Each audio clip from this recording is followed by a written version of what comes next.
Hey guys, happy Monday. Hope you had a good weekend. I've got 2 more days left in this pink unit, the quadratic equations, and today's lesson might seem like a double lesson, but it's actually normally the 2 concepts that I do in one day. So we've looked at all the different ways to solve, and now we're going to look at the verifying. And so we won't spend too much time on this, but of course when you're able to solve, it's also nice, especially if you have the time and no answer key, to be able to look and see, okay, do I actually have the correct answers? So we're going to look at 2 methods because we have to look at multiple methods. And so the first one we're going to look at is substitution, and that's the one that we're familiar with.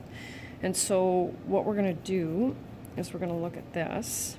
And so here's where we get to start looking at what method to use.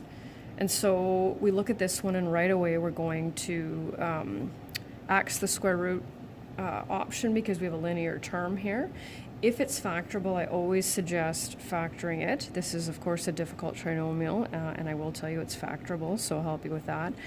Remember, quadratic formula always works too, but of course there's some, you have to be really careful with that one. So we'll do this.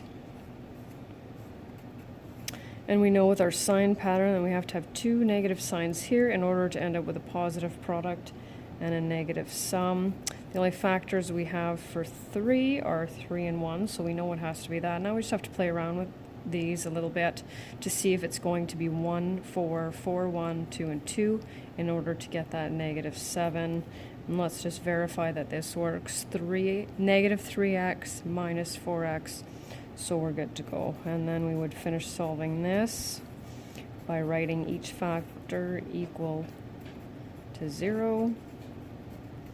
And then, of course, our solution set.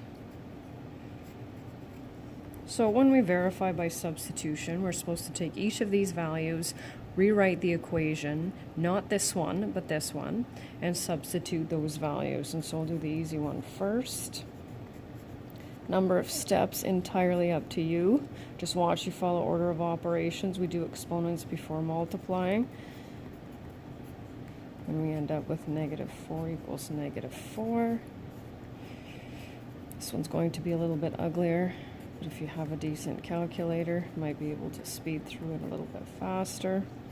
So 3 times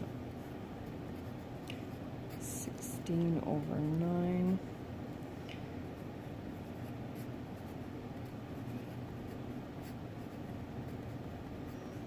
And that's doing the common denominator. That's the most common way.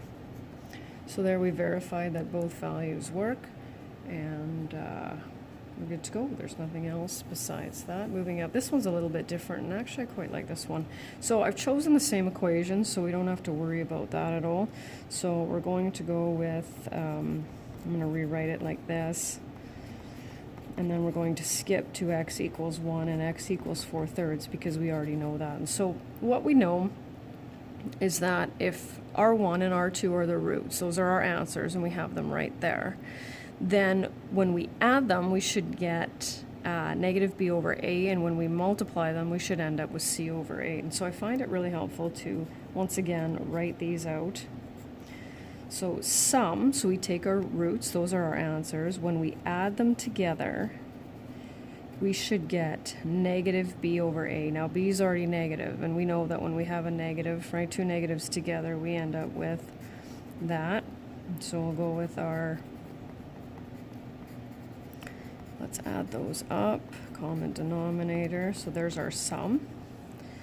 And when we multiply them together, 1 times 4 over 3, we should end up with c over a. So c over a is 4/3. This one's actually quite a nice one. So 4/3 equals 4/3. So there's that one. And then last but not least, just going back to grade 9 and grade 10, let's sneak that out of the way. There we go. Is our error analysis, where we just have to look at mistakes, common mistakes that are made. I won't spend too much time on this one. This one I know goes back to Foundations 20. It can be a tricky one. So describe where's the mistake, and this is of course where you have to watch your vocabulary and then solve it correctly. So What I suggest to students is I just say if you have a hard time looking at an incorrect work, I always suggest just blocking, just covering, right? Covering that and working through it. And then fingers crossed you don't get the same answer. So this one, the error for this one happens right here. When we divide both sides by a variable, we're in trouble because we know that when we have a variable in the denominator, we have non-permissible values, right? So in this case, we know that x can't be 0, so we're not allowed to divide both sides. I'm going to solve it first, so I can tell by looking at it that it's factorable. There we go, put each factor equal to 0. Sneak in my solution set. And so here's an example where we wouldn't be able to have 0 as a permissible value because it's in the denominator, right? We've divided both sides by that x, but here x is one of our correct answers, so we have to watch out for that. So you cannot divide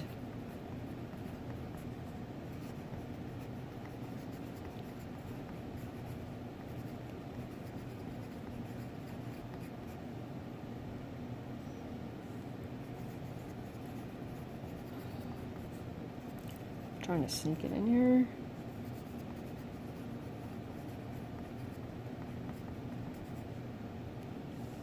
And so this one is our complete the square. And so I've moved the constant over to the right side and completed the square. I took the 10, divided it by 2 and squared it. But of course, all I did was now just add a 25 to this side. I didn't do it to the other side.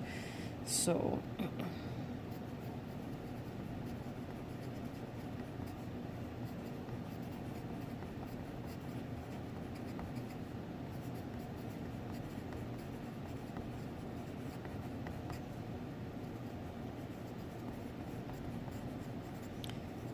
go.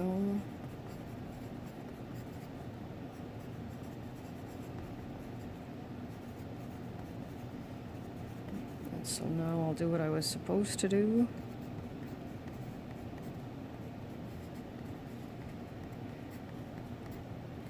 Go off the paper a little bit here. Factor that. And then take the square root of both sides.